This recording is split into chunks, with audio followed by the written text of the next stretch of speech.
Hello' everyone, মোৰ এটা নতুন ভিডিঅ'লৈ আপোনালোক সকলোকে স্বাগতম জনাইছোঁ। আশা কৰোঁ আপোনালোক সকলো ভালে আছে। আজি হৈছে হোলী। মোৰ ফালৰ পৰা আপোনালোক সকলোকে হোলীৰ শুভেচ্ছা জনালোঁ। হোলীৰ ৰঙৰ দৰে আপোনালোকৰ জীৱনবিলাক ৰঙীন হৈ পৰক সেয়ে বিচাৰোঁ। যিহেতু আপোনালোকে গম পাইছে মই মাৰ ঘৰত আছোঁহি, তো সেইকাৰণে মোৰ ভতিজাকেইটা আহিছে হোলী খেলিবৰ কাৰণে কুহিৰ লগত। এইফালে কুহিয়ে এনায়েকক ৰং সানিছে। তাৰপৰা তাই মানে বহুত ভাল পালে এইবাৰ।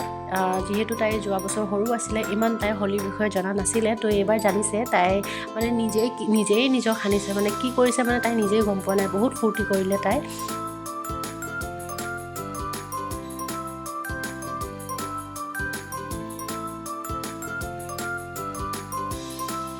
দেখিছেনে তাই ককায়েকক ৰং লগাবলৈ লৈছে। তাৰপাছতে ভতিজাকেইটাই মোকো সেই ফুট দিলে। তাৰপাছত ভাবিলোঁ ময়ো অকণমান ওলাই যাওঁ, তাহাঁতৰ লগতে অকণমান খেলোঁ। তো সেইকাৰণে অকণমান ওলাই আহিলোঁ। এইফালে আমাৰ কুহিক চব হেপী হোলী কৈ দিয়া।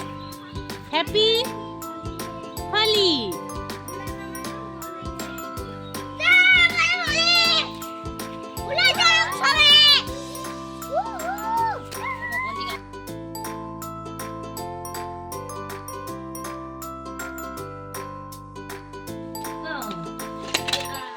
মামা লগাই দিয়া, মামা লগাই দিয়া, মামা হোলী লগাই দিয়া।